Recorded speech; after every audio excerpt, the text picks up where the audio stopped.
Hello friends, welcome to Kannada voice over. ಇವತ್ತಿನ ವಿಡಿಯೋದಲ್ಲಿ a good day to be a dog ಎಂಬ series ನ 3ನೇ ಎಪಿಸೋಡ್ ಎಕ್ಸ್ಪ್ಲೈನ್ ಮಾಡ್ತಾ ಇದ್ದೇನೆ. ಹ್ಯಾನಾಲಿಗೆ ಬರ್ತ್ಡೇ ಕೇಕ್ ತರುವಂತಹ ಜಿನ್ಸೋನ ತೋರಿಸಿ 3ನೇ ಎಪಿಸೋಡ್ ಸ್ಟಾರ್ಟ್ ಆಗುತ್ತೆ. ಅವಳ ಸುತ್ತಮುತ್ತ ಅವಳ ಫ್ರೆಂಡ್ಸ್ ಇರ್ತಾರೆ. ಹಾಗೆ ಸಡನ್ ಆಗಿ ನಿನಗೆ ಈ ಕೇಕ್ ಬೇಕಾ ಅಥವಾ ಈ ಮೂಳೆ ಬೇಕಾ ಎಂದು ಜಿನ್ಸೋ ಅವಳೊಂದಿಗೆ ಕೇಳ್ತಾನೆ. ಕೋಲಿಕ್ಸ್ ಎಲ್ಲರೂ ನಾಯಿ ಮರಿನ ಆಟ ಆಡಿಸುವಂತಹ ಟಾಯ್ಸ್ ನ ತಂದು ಅವಳಿಗೆ ಕೊಡೋದಾಗಿ ಕನಸು ಕಂಡು ಬೆಚ್ಚಿ ಹೆದರಿ ಎದ್ದೇಳೋದು. ಓಯುಲ್ ಎದ್ದೇಳೋದರ ಮೊದಲೇ ಇಲ್ಲಿಂದ ಜಾಗ ಖಾಲಿ ಮಾಡಬೇಕೆಂದು ರೆಡಿ ಆಗುತ್ತಿರುವಾಗ ಜಿನ್ಸೋ ಆ ರೂಮಿಗೆ ಬರೋದು. ಹ್ಯಾನಲನ್ನ ಮತ್ತೆ ಓಯಲ್ ನ ಒಟ್ಟಿಗೆ ಒಂದೇ ರೂಮ್ ಅಲ್ಲಿ ಕಂಡು ಸಂಭವ ಏನೆಂದು ಗೊತ್ತಿಲ್ಲದೆ ಕನ್ಫ್ಯೂಷನ್ ಅಲ್ಲಿ ಇಲ್ಲಿ ಏನಾಗ್ತಿರೋದೆಂದು ಅವರಿಬ್ಬರೊಂದಿಗೆ ಜಿನ್ಸೋ ಕೇಳಿದಾಗ ಹ್ಯಾನಾ ನೆನ್ನೆ ರಾತ್ರಿ ನಾಯಿ ಮರಿಯಾಗಿದ್ದನ್ನ ಓಯುಲ್ ಅವನೊಂದಿಗೆ ಹೇಳುವಷ್ಟರಲ್ಲಿ ಹೇಳಬೇಡ ಎಂದು ಓಯುಲ್ ನೊಂದಿಗೆ ಹ್ಯಾನಾ ಹೇಳ್ತಾಳೆ. ಅವರಿಬ್ಬರು ಜಿನ್ಸೋನೊಂದಿಗೆ ಆ ಹುಡುಗರು ನನ್ನೊಂದಿಗೆ ಜಗಳ ಮಾಡಿದ್ರು, ಅದರಿಂದ ಸ್ಟೇಷನ್ ಗೆ ಹೋಗಬೇಕಾಯ್ತು ಅಂತ ಅವರಿಬ್ಬರು ಹೇಳ್ತಾರೆ. ನೀನ್ ಯಾಕೆ ನನಗೆ ಫೋನ್ ಮಾಡಿಲ್ಲ? ಅದಿರಲಿ, ಮಿಸ್ ಯಾಕೆ ನಮ್ಮ ಮನೆಗೆ ಬಂದಿದ್ದೆಂದು ಕೇಳುವಾಗ ನೀವು ನನ್ನ ಅಂಕಲ್ ಅಂತ ಗೊತ್ತಾದರೆ ಅವರೆಲ್ಲರೂ ನನ್ನೊಂದಿಗೆ ಪುನಃ ಜಗಳ ಶುರು ಮಾಡ್ತಾರೆ. ಅದಲ್ಲದೆ ಮಿಸ್ ನೆನ್ನೆ ರಾತ್ರಿ ಕುಡಿದು ಟೈಟ್ ಆಗಿ ಹೇಗೋ ಒಮ್ಮೆ ಸ್ಟೇಷನ್ ಗೆ ಬಂದು ಸೇರಿದ್ದು. ಮಿಸ್ ಕುಡಿದ ಮತ್ತಲ್ಲಿ ತೇಲಾಡೋದನ್ನ ಕಂಡು ನಾನು ಅವರನ್ನ ಮನೆಗೆ ಕರೆದುಕೊಂಡು ಬಂದಿದ್ದು.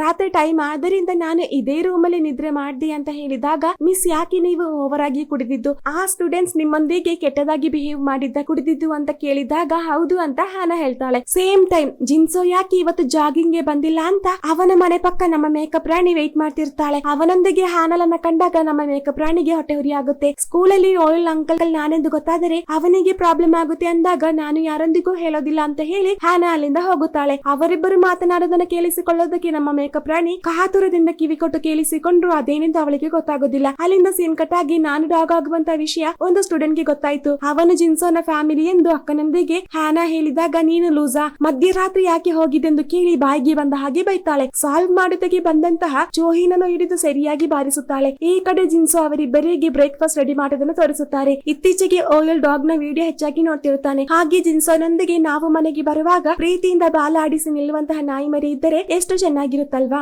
ಅಂಕಲ್, ನೀವು ಇದನ್ನ ಆಲೋಚಿಸಿ ನೋಡಿ ಅಂದಾಗ ಹಾಗಿದ್ದರೆ ನಾನು ಈ ಮನೆಗೆ ಬರೋದಿಲ್ಲ ಅಂತ ಅವನೊಂದಿಗೆ ಜಿನ್ಸೋ ಹೇಳ್ತಾನೆ. ಹಾಗೆ ಅವರಿಬ್ಬರು ತಿಂಡಿ ತಿಂದು ಶಾಲೆಗೆ ಬರುತ್ತಿರುವಾಗ ಪೆಟ್ಟಿರುವಂತಹ ಶಾಪ್ ನ ನೋಡಿ ಜಿನ್ಸೋ ಅವುಗಳ ಫೋಟೋ ತೆಗೆಯುತ್ತಾನೆ. ಸೇಮ್ ಟೈಮ್ ಅಕ್ಕ ಇವತ್ತು ಹ್ಯಾನಲನ್ನ ಸ್ಕೂಲ್ ಗೆ ಡ್ರಾಪ್ ಮಾಡಿದ್ದು. ಪಪ್ಪಿ ಫೇಸ್ ಇರುವಂತಹ ಒಂದು ಕೀ ಚೈನ್ ನ ಹ್ಯಾನಲಿಗೆ ಕೊಟ್ಟು ಇದು ಜಿನ್ಸೋಗೆ ಕೊಡೋದಕ್ಕೆ ಹೇಳ್ತಾಳೆ. ಇದು ಹೇಗೆ ಜಿನ್ಸೋಗೆ ಕೊಡೋದು ಅಂತ ನಿಂತಿರುವಾಗ ಈ ಪಪ್ಪಿ ಚೈನ್ ತುಂಬಾ ಕ್ಯೂಟ್ ಆಗಿದೆ, ಇದಕ್ಕೆ ನಿಮ್ಮ ಫೇಸ್ ಕಟ್ ಇದೆ ಅಂತಲ್ಲಿ ಹ್ಯಾನಲೊಂದಿಗೆ ಮಾತನಾಡುತ್ತಿರೋದಲ್ಲ ನಮ್ಮ ಜಿನ್ಸೋ ನೋಡ್ತಿರುತ್ತಾನೆ. ಅಷ್ಟರಲ್ಲೇ ಮೇಕಪ್ ರಾಣಿ ಜಿನ್ಸೋ ಹತ್ತಿರ ಬಂದು ನಿಮಗೆ ಗರ್ಲ್ ಫ್ರೆಂಡ್ ಇದ್ದಾಳ ಎಂದು ಕೇಳಿದಾಗ ಇಲ್ಲ ಎಂದು ಜಿನ್ಸೋ ಅವಳೊಂದಿಗೆ ಹೇಳಿದಾಗ ಹಾಗಿದ್ದರೆ ನಾವಿಬ್ಬರು ಇನ್ನೂ ಕ್ಲೋಸ್ ಆಗ್ಬೇಕು, ಪರಸ್ಪರ ಎಲ್ಲಾ ಸೀಕ್ರೆಟ್ ನ ಶೇರ್ ಮಾಡಬೇಕೆಂದು ಅವನೊಂದಿಗೆ ಮೇಕಪ್ ರಾಣಿ ಹೇಳ್ತಾಳೆ. ಅಲ್ಲಿಂದ ಸೀನ್ ಕಟ್ ಆಗಿ ಪ್ರಿನ್ಸಿ ಅವರ ಡಾಗ್ ನೊಂದಿಗೆ ಸ್ಕೂಲ್ ಗೆ ಬರೋದನ್ನ ತೋರಿಸುತ್ತಾರೆ. ಹ್ಯಾನಾ ಡಾಗ್ ಆದ್ದರಿಂದ ಅವಳನ್ನ ಕಂಡಾಗ ಪಪ್ಪಿಗಳೆಲ್ಲವೂ ಅವಳ ಹತ್ರ ಹೋಗುತ್ತೆ. ಇದರಿಂದ ಡಾಗ್ ಮ್ಯಾಗ್ನೆಟ್ ಎಂದು ಫ್ರೆಂಡ್ ಅವಳನ್ನ ಕರೆಯೋದು. ಅದೇ ಸಮಯ ಜಿನ್ಸೋ ಅಲ್ಲಿಗೆ ಬರ್ತಾನೆ. ಡಾಗ್ ನ ಕಂಡು ಸ್ಟಕ್ ಆದಾಗ ನನಗೆ ಇತ್ತೀಚೆಗೆ ಡಾಗ್ ನ ರೋಮ ಅಲರ್ಜಿ ಆದ್ದರಿಂದ ಇದನ್ನ ಕೇಜ್ ಅಲ್ಲಿ ಬಿಟ್ಟರೆ ಹೇಗಿರುತ್ತೆ ಅಂತ ಹ್ಯಾನಾ ಜಿನ್ಸೋನ ಕಾಪಾಡೋದಕ್ಕೆ ಪ್ರಿನ್ಸಿಯೊಂದಿಗೆ ಹೇಳಿದಾಗ ಅದಾಗೋದಿಲ್ಲ, ನನ್ನ ಪಪ್ಪಿಗೆ ಗೂಡಲ್ಲಿ ಹಾಕೋದಂದ್ರೆ ಇಷ್ಟ ಇಲ್ಲ ಅಂತ ಹೇಳಿ ಪಪ್ಪಿಗೆ ಇರುವಂತಹ ಫುಡ್ ಮತ್ತೆ ಪ್ಲೇಟ್ ನ ತರೋದಕ್ಕೆ ಜಿನ್ಸೋನೊಂದಿಗೆ ಹೇಳಿ ನನಗೆ ಟೈಮ್ ಇಲ್ಲದಿರುವ ಕಾರಣ ಫುಡ್ ನ ನೀನೇ ಕೊಡು ಅಂತ ಹೇಳಿ ಪ್ರಿನ್ಸಿ ಅಲ್ಲಿಂದ ಹೋಗ್ತಾನೆ. ನಾಯಿ ಮರಿ ಪಕ್ಕದಲ್ಲಿ ಹೋದರೆ ಎದುರುವಂತಹ ನಮ್ಮ ಜಿನ್ಸೋನೊಂದಿಗೆ ಫುಡ್ ನ ಕೊಡೋದಕ್ಕೆ ಪ್ರಿನ್ಸಿ ಹೇಳ್ತಿರೋದು. ಆ ಪಪ್ಪಿ ತಿರುಗಿ ಮಲಗಿರೋದನ್ನ ನೋಡಿ ಧೈರ್ಯ ಮಾಡಿ ಒಳಗಡೆ ಬರ್ತಾನೆ. ಫುಡ್ ಹಾಕುವಂತಹ ಸೌಂಡ್ ಕೇಳಿ ಆ ಪಪ್ಪಿ ಅವನ ಹತ್ತಿರ ಓಡಿ ಬರುತ್ತೆ. ಹಾಗೆ ಅದು ಅವನ ಹತ್ತಿರ ಬರುತ್ತಿರುವಾಗ ಹ್ಯಾನಾ ಜಿನ್ಸೋನ ತಲೆ ಹಾಕಿ ನನಗೆ ಕ್ಲಾಸ್ಗೆ ಟೈಮ್ ಆಯ್ತು ಅಂತ ಹೇಳಿ ಬೇಗ ಅಲ್ಲಿಂದ ಓಡಿ ಹೋಗುತ್ತಾಳೆ. ಅಲ್ಲಿಂದ ನೇರವಾಗಿ ಓಯಲ್ ಹತ್ತಿರ ಬಂದಿರುತ್ತಾಳೆ. ನನ್ನ ಸೀಕ್ರೆಟ್ ನ ಯಾರೊಂದಿಗೂ ಹೇಳಿಲ್ಲಲ್ವಾ ಅಂತ ಕೇಳಿದಾಗ ನಾನು ಯಾರೊಂದಿಗೂ ಹೇಳಿಲ್ಲ. ನೀವು ಸ್ಕೂಲ್ ಟೈಮ್ ಅಲ್ಲಿ ಡಾಗ್ ಆಗಲ್ವಾ ಅಂತ ಕೇಳಿದಾಗ ಇಲ್ಲ ಅಂತ ಹ್ಯಾನಾ ಹೇಳ್ತಾಳೆ. ನೀವು ಡಾಗ್ ಆಗುವಾಗ ನನ್ನ ಕರೆಯಬೇಕು, ನಮಗಿಬ್ಬರಿಗೆ ಬಾಲಲ್ಲಿ ಆಟ ಆಡೋಣ ಅಂತ ಹೇಳಿ ಚೇರ್ಸ್ ನ ಕೊಟ್ಟು ಓಯಲ್ ಅಲ್ಲಿಂದ ಹೋಗುತ್ತಾನೆ. ಈ ಕಡೆ ಜಿನ್ಸೋ ಪಪ್ಪಿ ಇರುವ ಕಾರಣ ರೂಮ್ ಗೆ ಹತ್ತದಿರೋದನ್ನ ಕಂಡು ಲೀ ಅವನ ಹತ್ರ ಬರ್ತಾನೆ. ಹಾಗೆ ಲೀನೊಂದಿಗೆ ಈ ಬುಕ್ ನನ್ನ ಟೇಬಲ್ ಮೇಲೆ ಇಡ್ತೀಯ ಅಂತ ಕೇಳಿದಾಗ ನೀನಿಟ್ಟರೆ ಏನಾಗುತ್ತೆ ಅಂತ ಲೀ ಅವನೊಂದಿಗೆ ಕೇಳಿದಾಗ ನಿನ್ನ ಫೇವ್ರೆಟ್ ಕೇಕ್ ನ ಕೊಡಿಸುತ್ತೇನೆಂದು ಜಿನ್ಸೋ ಲೀನೊಂದಿಗೆ ಹೇಳಿದಾಗ ಕೊನೆಗೆ ಲೀ ಒಪ್ಪೋದು. ಹಾಗೆ ಲೀ ಆ ಪಪ್ಪಿನ ಹಿಡಿದು ಹೊರಗಡೆ ಬಂದು ಒಂದು ವೇಳೆ ಜಿನ್ಸೋಗೆ ಈ ಪಪ್ಪಿನ ಕಂಡರೆ ಭಯ ಇರಬಹುದಾ ಎಂದು ಟೆಸ್ಟ್ ಮಾಡೋದಕ್ಕೆ ಆ ಪಪ್ಪಿನ ಅವನ ಹತ್ರ ಬಿಡ್ತಾನೆ. ತನ್ನತ್ತಿರ ಪಪ್ಪಿ ಬರುತ್ತಿರೋದನ್ನ ನೋಡಿ ಜಿನ್ಸೋ ಹೆದರಿ ನಿಂತಿರುವಾಗ ಕರೆಕ್ಟ್ ಟೈಮ್ ಅಲ್ಲಿ ಪಪ್ಪಿಗೆ ಆಟ ಆಡೋದಕ್ಕೆ ಹ್ಯಾನಾ ಟಾಯ್ ನ ಹಾಕಿ ಕೊಟ್ಟಾಗ ಡೈರೆಕ್ಷನ್ ಚೇಂಜ್ ಆಗಿ ಆ ಟಾಯ್ ನ ತೆಗೆಯೋದಕ್ಕೆ ಪಪ್ಪಿ ಹೋಗುತ್ತೆ. ತನ್ನ ರಕ್ಷಕನ ಹಾಗೆ ಜಿನ್ಸೋ ಹ್ಯಾನಲನ್ನ ನೋಡ್ತಾನೆ. ಅಲ್ಲಿಂದ ಸೀನ್ ಕಟ್ ಆಗಿ ಮೇಕಪ್ ರಾಣಿ ಜಿನ್ಸೋನ ಹುಡುಕುತ್ತಾ ಬಂದಾಗ ಅವನಲ್ಲಿ ಇರೋದಿಲ್ಲ. ಸರ್ ಇವತ್ತು ಸ್ಟಾಫ್ ರೂಮ್ ಗೆ ಬಂದಿಲ್ಲ ಅಂತ ಹೇಳುತ್ತಿರುವಾಗ ಪಪ್ಪಿನ ಪ್ರಿನ್ಸಿ ಕರೆದುಕೊಂಡು ಹೋದಂತ ವಿಷಯ ತಿಳಿದಂತಹ ಬೇಗ ಈ ಕಾರ್ಯವನ್ನ ಜಿನ್ಸೋಗೆ ತಿಳಿಸಲು ಓಡಿ ಹೋಗ್ತಾಳೆ. ಜಿನ್ಸೋಗೆ ಕೇಳಿಸುವ ಹಾಗೆ ಈ ಕಾರ್ಯವನ್ನ ಫೋನ್ ಅಲ್ಲಿ ಹೇಳ್ತಾಳೆ. ನಂತರ ಅವರೆಲ್ಲರೂ ಒಂದು ಮೀಟಿಂಗ್ ಅಲ್ಲಿ ಪಾಲ್ಗೊಂಡು ಎಕ್ಸಾಮ್ ಗೆ ಕ್ವಶನ್ಸ್ ನ ಯಾರು ರೆಡಿ ಮಾಡೋದು ಎಂಬ ಡಿಸ್ಕಷನ್ ಬಂದಾಗ ನನಗೆ ಒಂದು ಟೂರ್ ಇದೆ ಅಂತ ಹೇಳಿ ಮೇಕಪ್ ರಾಣಿ ಇದರಿಂದ ಹಿಂಜರಿಯುತ್ತಾಳೆ. ಇದರಿಂದ ಹಾನಾ ನಾನು ರೆಡಿ ಮಾಡುತ್ತೇನೆಂದು ಹೇಳಿ ಅಲ್ಲಿಂದ ಹೋಗುತ್ತಿರುವಾಗ ಸಡನ್ ಆಗಿ ನಾನು ಅದನ್ನ ಕಂಡೆ, ಆದ್ದರಿಂದ ನೀನು ನಿನ್ನ ಪಾಡಿಗೆ ಇದ್ದರೆ ಒಳ್ಳೆಯದು ಅಂದಾಗ ಹ್ಯಾನಲಿಗೆ ಶಾಕ್ ಆಗಿ ನಾನು ಡಾಗ್ ಆಗೋದನ್ನ ಇವಳು ಕಂಡಿರಬಹುದಾ ಅಂತ ನಿಂತಿರುವಾಗ ನಾನು ಅದನ್ನ ಯಾರೊಂದಿಗೂ ಹೇಳೋದಿಲ್ಲ, ಹೇಳಿದರೆ ಅದು ಜಿನ್ಸೋಗೆ ಕೆಟ್ಟ ಹೆಸರೆಂದು ಹೇಳುತ್ತಿರುವಾಗ ನಮ್ಮ ಹ್ಯಾನಲಿಗೆ ವಿಷಯ ಗೊತ್ತಾಗೋದು. ನಾನು ಮತ್ತೆ ಜಿನ್ಸೋ ಈಗ ತುಂಬಾ ಕ್ಲೋಸ್ ಆಗಿದ್ದೇವೆ, ನಮ್ಮಿಬ್ಬರ ಮಧ್ಯೆ ನೀನು ಬರಬೇಡ ಅಂದಾಗ ಒಂದು ಪ್ರತ್ಯೇಕವಾದ ಸಂದರ್ಭದಲ್ಲಿ ಅವನ ಮನೆಗೆ ಹೋಗಬೇಕಾಗಿ ಬಂತು. ನನ್ನ ಮತ್ತೆ ಜಿನ್ಸೋ ನಡುವೆ ಏನಿಲ್ಲ ಅಂತ ಹ್ಯಾನಾ ಹೇಳುವಾಗ ಇನ್ಮುಂದೆ ಏನೂ ಇರಬಾರದೆಂದು ಹೇಳಿ ಮೇಕಪ್ ರಾಣಿ ಹೋಗ್ತಾಳೆ. ಅಲ್ಲಿಂದ ಸಿನ್ ಕಟ್ ಆಗಿ ಫ್ರೆಂಡ್ ಓಡಿ ಬರೋದನ್ನ ಕಂಡು ಏನಾಯ್ತು ಅಂತ ಕೇಳಿದಾಗ ಇನ್ನೂ ಆ ಪಪ್ಪಿಯ ಕಕ್ಕ ಮತ್ತು ಸುಸು ಬಾಚೋದಕ್ಕೆ ನನ್ನ ಕೈಯಿಂದ ಆಗೋದಿಲ್ಲ ಅಂತ ಹೇಳುತ್ತಿರುವಾಗ ಪುನಃ ಆ ಪಪ್ಪಿ ಬಂದಂತಹ ವಿಷಯ ಹ್ಯಾನಲಿಗೆ ಗೊತ್ತಾಗೋದು. ಇದನ್ನ ಕೇಳಿದ ತಕ್ಷಣ ಹ್ಯಾನಾ ಜಿನ್ಸೋ ಹತ್ತಿರ ಓಡಿ ಬರೋದನ್ನ ತೋರಿಸುತ್ತಾರೆ. ಪಪ್ಪಿ ಹೋದಂತಹ ವಿಷಯ ತಿಳಿದು ಜಿನ್ಸೋ ಸ್ಟಾಫ್ ರೂಮ್ ಗೆ ಬಂದಿರುತ್ತಾನೆ. ಸೀನಿಯರ್ ಒಂದು ವರ್ಕ್ ನ ಕೊಟ್ಟ ಕಾರಣ ಜಿನ್ಸೋ ಸ್ನಾಕ್ ನ ತಿನ್ನುತ್ತಾ ವರ್ಕ್ ಮಾಡ್ತಿರುವಾಗ ಅದರ ಸ್ಮೆಲ್ ನಮ್ಮ ಪಪ್ಪಿಗೆ ಹೊಡೆಯುತ್ತೆ. ಜಿನ್ಸೋನ ಕಾಲು ಕಂಡಾಗ ಅವನ ಹತ್ತಿರ ಪಪ್ಪಿ ಓಡಿ ಬರುತ್ತಿರುವ ಅದೇ ಸಮಯ ಜಿನ್ಸೋ ಕೆಳಗೆ ಬಗ್ಗಿ ನೋಡ್ತಾನೆ. ಹಾಗೆ ನೋಡುವಾಗ ತನ್ನ ಮುಂದೆ ಪಪ್ಪಿ ನಿಂತಿರೋದನ್ನ ಕಂಡು ಹೆದರಿ ತಕ್ಷಣ ಟೇಬಲ್ ಮೇಲೆ ಹತ್ತಿ ಕೂರ್ತಾನೆ. ಹ್ಯಾನಾ ಬರೋದರೊಳಗೆ ಮೇಕಪ್ ರಾಣಿ ಮತ್ತೆ ಬೇರೆ ಸರ್ ಆ ಸ್ಟಾಫ್ ರೂಮ್ ಗೆ ಬರ್ತಾರೆ. ಪಪ್ಪಿನ ಕಂಡು ಹೆದರಿದ್ದ ಅಂತ ಜಿನ್ಸೋನ ಅವರಿಬ್ಬರು ಗೇಲಿ ಮಾಡುತ್ತಿರುವ ಅದೇ ಸಮಯ ಹ್ಯಾನಾ ಓಡಿ ಬಂದು ಪಪ್ಪಿನ ಎತ್ಕೊಂಡು ನಿಮ್ಮ ಟೇಬಲ್ ಮೇಲೆ ಇರುವಂತಹ ಸ್ಪ್ರಿಂಗ್ಲರ್ ಸಹ ಕಿತ್ತು ಬರ್ತಿದ್ಯಾ ಅಂತ ಹ್ಯಾನಾ ಅವನೊಂದಿಗೆ ಕೇಳಿ ಈ ಟಾಪಿಕ್ ನ ಚೇಂಜ್ ಮಾಡ್ತಾಳೆ. ಈ ಪ್ರಾಬ್ಲಮ್ ಕಾರಣ ಜಿನ್ಸೋ ಟೇಬಲ್ ಮೇಲೆ ಹತ್ತಿರೋದೆಂದು ಅವರಿಬ್ಬರು ಅಂದುಕೊಳ್ಳುತ್ತಾರೆ. ತನ್ನನ್ನ ಅವರ ಮುಂದೆ ಕಾಪಾಡಿದ್ದಕ್ಕೆ ಜಿನ್ಸೋಗೆ ಅವಳ ಮೇಲೆ ಒಂದು ಕ್ರಶ್ ಆಗುತ್ತೆ.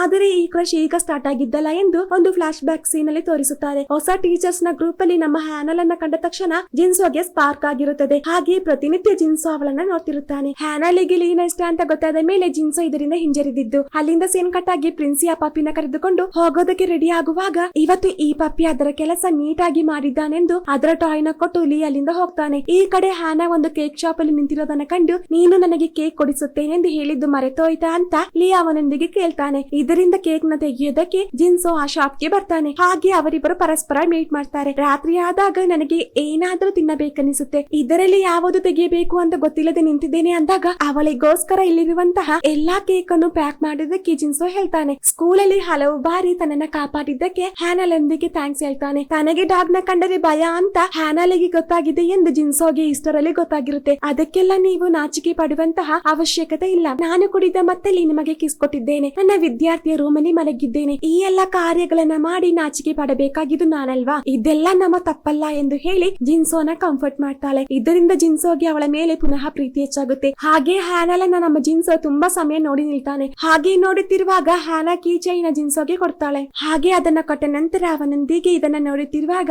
ನಿಮ್ಮ ಭಯ ಸ್ವಲ್ಪನಾದರೂ ಕಡಿಮೆ ಆಗಬಹುದು ಅಂದಾಗ ನಮ್ಮ ಜಿನ್ಸೋ ಖುಷಿಯಿಂದ ಹ್ಯಾನಲಿಗೆ ಆ ಕೇಕ್ ನ ಕೊಡ್ತಾನೆ. ಆದರೆ ಜಿನ್ಸೋ ಚಾಕ್ಲೇಟ್ ಕೇಕ್ ನ ತೆಗೆದುಕೊಟ್ಟ ಕಾರಣ ಹ್ಯಾನಲಿಗೆ ತಿನ್ನೋದಕ್ಕೆ ಆಗ್ತಿರೋದಿಲ್ಲ. ರಾತ್ರಿ ಆದಾಗ ಡಾಗ್ ಆಗೋದ್ರಿಂದ ಹ್ಯಾನಲಿಗೆ ಈ ಕೇಕ್ ನ ತಿನ್ನೋದಕ್ಕೆ ಆಗ್ತಿರೋದಿಲ್ಲ. ಅಕ್ಕ ಮತ್ತೆ ಚೋಹಿನ್ ಆ ಕೇಕ್ ನ ತಿನ್ನೋದನ್ನ ನೋಡಿ ನಮ್ಮ ಹ್ಯಾನಲ ಬಾಯಲ್ಲಿ ನೀರು ಬರುತ್ತೆ. ಜಿನ್ಸೋಗೆ ಕೀಚೈನ ಕೊಟ್ಟೆ ಅಂದಾಗ ಮೆಲ್ಲೆ ಮೆಲ್ಲೆ ಆ ಡೋಲ್ ಸೈಜ್ ನ ಇನ್ಕ್ರೀಸ್ ಮಾಡ್ತಾ ಹೋಗು, ಅದನ್ನ ನೋಡಿ ನೋಡಿ ಅವನ ಭಯ ಕಮ್ಮಿ ಆಗುತ್ತೆ ಎಂದು ಚೋಹಿನ್ ಅವಳೊಂದಿಗೆ ಹೇಳ್ತಾನೆ. ಅಲ್ಲಿಂದ ಸೀನ್ ಕಟ್ ಆಗಿ ಲೀಗೆ ಕೇಕ್ ಕೊಡೋದಕ್ಕೆ ಜಿನ್ಸೋ ಬಂದಿರುತ್ತಾನೆ. ಅವನ ಬ್ಯಾಗ್ ಅಲ್ಲಿ ಇರುವಂತಹ ಕೀಚೈನ್ ನ ಕಂಡು ಈ ತರಹದ ಕೀಚೈನ್ ಈಗ ಎಲ್ಲರೊಂದಿಗೂ ಇದೆ ಅಂತ ಹೇಳ್ತಾನೆ. ಲೀ ಆಲ್ಮೋಸ್ಟ್ ಎಲ್ಲ ದಿನ ತನ್ನ ಮನೆಯಲ್ಲಿರದೆ ನೇಚರ್ ನ ಇಷ್ಟ ಆದ ಕಾರಣ ಇದೇ ತರ ರೋಡಲ್ಲಿ ಕಾಡಲ್ಲಿ ಮಲಗೋದು. ಇವರು ಟೀ ಕುಡಿದಂತಹ ಕಪ್ ನೋಡಿ ಈ ಕಪ್ ನ ನೋಡೋದಕ್ಕೆ ಪುರಾತನ ಕಾಲದಲ್ಲಿರುವಂತಹ ಕಪ್ ನ ಆಗಿದೆ ಅಂದಾಗ ಸ್ಟಾರ್ ಇಂದ ಬರುವಂತಹ ಲೈಟ್ ಭೂಮಿಗೆ ಬೀಳೋದಕ್ಕೆ ಎಷ್ಟು ಟೈಮ್ ಆಗುತ್ತೋ ಅಷ್ಟು ವರ್ಷಗಳು ಇದಕ್ಕೆ ಇದೆ ಅಂದಾಗ ತಮಾಷೆ ಮಾಡ್ಬೇಡ ಎಂದು ಜಿನ್ಸೋ ಲೀನೊಂದಿಗೆ ಹೇಳ್ತಾನೆ. ಈ ಕಾರ್ಯವನ್ನ ಲೀ ಸೀರಿಯಸ್ ಆಗಿ ಅವನೊಂದಿಗೆ ಹೇಳಿರೋದು. ಮಾರನೇ ದಿನ ಲೀ ಕ್ಲಾಸ್ ಮುಗಿಸಿ ಅಲ್ಲೇ ಇರುವಂತಹ ಒಂದು ಸೀಕ್ರೆಟ್ ರೂಮ್ ಗೆ ಹೋಗೋದನ್ನ ತೋರಿಸುತ್ತಾರೆ. ಆ ರೂಮ್ ಅಲ್ಲಿ ಹಲವಾರು ವರ್ಷದ ಹಿಂದೆ ಇದ್ದಂತಹ ಪುರಾತನ ವಸ್ತುಗಳಿರುತ್ತದೆ. ಲೀ ಅಲ್ಲಿರುವಂತಹ ಒಂದು ಬಾಕ್ಸ್ ನ ನೋಡುತ್ತಿರುವಾಗ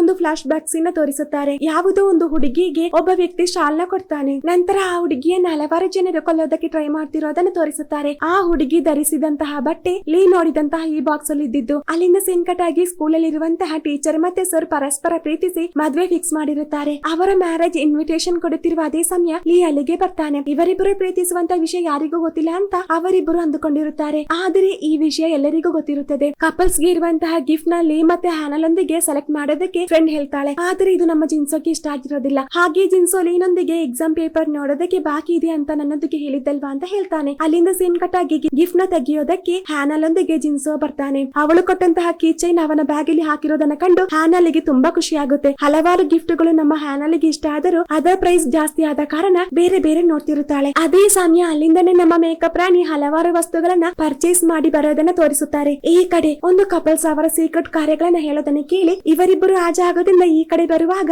ನೀವಿಬ್ಬರು ಕ್ಯೂಟ್ ಕಪಲ್ ಆದ್ದರಿಂದ ನಿಮಗಿಬ್ಬರಿಗೆ ಇದು ಮ್ಯಾಚ್ ಮ್ಯಾಚ್ ಆಗುತ್ತೆ ಅಂತ ಸೇಲ್ಸ್ ಗರ್ಲ್ ಒಂದು ಬಟ್ಟೆ ಕೊಟ್ಟಾಗ ಅದನ್ನ ತೆಗೆದುಕೊಂಡು ಬರುತ್ತಿರೋದನ್ನ ನಮ್ಮ ಮೇಕಪ್ ರಾಣಿ ನೋಡ್ತಾಳೆ. ಬಸ್ ಅಲ್ಲಿ ತುಂಬಾ ದೂರ ಟ್ರಾವೆಲ್ ಮಾಡಿದ್ರೆ ನನಗೆ ತಲೆನೋವಾಗುತ್ತೆ. ಮದುವೆಗೆ ಹೋಗುವ ಮೊದಲು ತಲೆನೋವಿಗಿರುವಂತಹ ಮೆಡಿಸೈನ್ ನ ತೆಗಿಬೇಕು ಅಂದಾಗ, ಹಾಗಿದ್ದರೆ ನಮಗೆ ನನ್ನ ಕಾರಲ್ಲಿ ಮದುವೆಗೆ ಹೋಗೋಣ ಎಂದು ಜಿನ್ಸು ಅವಳೊಂದಿಗೆ ಹೇಳ್ತಾನೆ. ಇದನ್ನ ಕೇಳಿಸಿಕೊಂಡು ಮೇಕಪ್ ರಾಣಿ ಅವರ ಹತ್ತಿರ ಬರ್ತಾಳೆ. ನಾಳೆ ನಾನು ಮತ್ತೆ ಲೇಸರ್ ಒಟ್ಟಿಗೆ ಮದುವೆಗೆ ಹೋಗ್ತಿರೋದು, ನೀವಿಬ್ಬರು ನಮ್ಮೊಂದಿಗೆ ಬರ್ತೀರಾ ಅಂತ ಕೇಳಿದಾಗ ಇಲ್ಲ ಎಂದು ಜಿನ್ಸು ಹೇಳ್ತಾನೆ. ಹ್ಯಾನಲನ್ನ ಮೇಕಪ್ ರಾಣಿ ಫೋರ್ಸ್ ಮಾಡಿದ ಕಾರಣ ನಾನು ನಿಮ್ಮೊಂದಿಗೆ ಬರ್ತೇನೆಂದು ಅವಳೊಂದಿಗೆ ಹೇಳ್ತಾಳೆ. ಇದೆಲ್ಲ ಇದ ಮೇಲೆ ಲೀನೊಂದಿಗೆ ನಮಗೆಲ್ಲರಿಗೂ ಒಟ್ಟಿಗೆ ಮದುವೆಗೆ ಹೋಗೋಣ ಎಂದು ಈ ಮೇಕಪ್ ರಾಣಿ ಫೋನ್ ಮಾಡಿ ಹೇಳದು. ಮೇಕಪ್ ರಾಣಿಯ ಮಾತು ಕೇಳಿ ಜಿನ್ಸ ಮತ್ತೆ ಹ್ಯಾನಾ ಒಟ್ಟಿಗೆ ಹೋಗದಿರಲು ಇವಳು ಹೀಗೆ ಹೇಳಿದ್ದೆಂದು ನಮ್ಮ ಲೀಗೆ ಗೊತ್ತಾಗುತ್ತೆ. ಲೀ ಮೊದಲು ಆಗಲ್ಲ ಅಂದಾಗ ಹ್ಯಾನಲನ್ನ ಜಿನ್ಸ ಮನೆಯಲ್ಲಿ ಕಂಡ ವಿಷಯ ಹೇಳಿ ಲೀನ ಫೋರ್ಸ್ ಮಾಡ್ತಾಳೆ. ಇದನ್ನ ಕೇಳಿ ಲೀ ಓಕೆ ಹೇಳ್ತಾನೆ. ಅಲ್ಲಿಂದ ಸೀನ್ ಕಟ್ ಆಗಿ ನಾಳೆ ಮದುವೆಗೆ ಹೋಗೋದಕ್ಕೆ ಹೇರ್ ಸ್ಟೈಲ್ ನ ರೆಡಿ ಮಾಡಿ ಡ್ರೆಸ್ ನ ಸೆಲೆಕ್ಟ್ ಮಾಡುವಂತಹ ನಮ್ಮ ಹ್ಯಾನಲನ್ನ ತೋರಿಸುತ್ತಾರೆ. ಅಕ್ಕನೊಂದಿಗೂ ಅಭಿಪ್ರಾಯ ಕೇಳ್ತಿರುತ್ತಾಳೆ. ಅಕ್ಕ ಹಾಗೆ ತನ್ನ ಡ್ರೆಸ್ ಗಳನ್ನ ಹ್ಯಾನಲಿಗೆ ಕೊಟ್ಟು ಇದರಿಂದ ಯಾವುದಾದರೂ ಸೆಲೆಕ್ಟ್ ಮಾಡೋದಕ್ಕೆ ಹೇಳ್ತಾಳೆ. ಹಾಗೆ ಮಾರನೇ ದಿನ ಮೇಕಪ್ ರಾಣಿ ಹ್ಯಾನಲನ್ನ ವೇಟ್ ಮಾಡ್ತಿರುವಾಗ ಫ್ರೆಂಡ್ ಮಿಸ್ ಬೇಗ ಬರ್ತಾಳೆ. ಅವರಿಬ್ಬರು ಇನ್ನೂ ಬರದಿರುವ ಕಾರಣ ಮೇಕಪ್ ರಾಣಿ ಅವರನ್ನ ಹುಡುಕುತ್ತಾ ಹೋಗ್ತಾಳೆ. ಈ ಕಡೆ ಹ್ಯಾನಾ ಜಿನ್ಸೋನ ವೇಟ್ ಮಾಡ್ತಿರುತ್ತಾಳೆ. ಜಿನ್ಸೋನ ಕಂಡ ತಕ್ಷಣ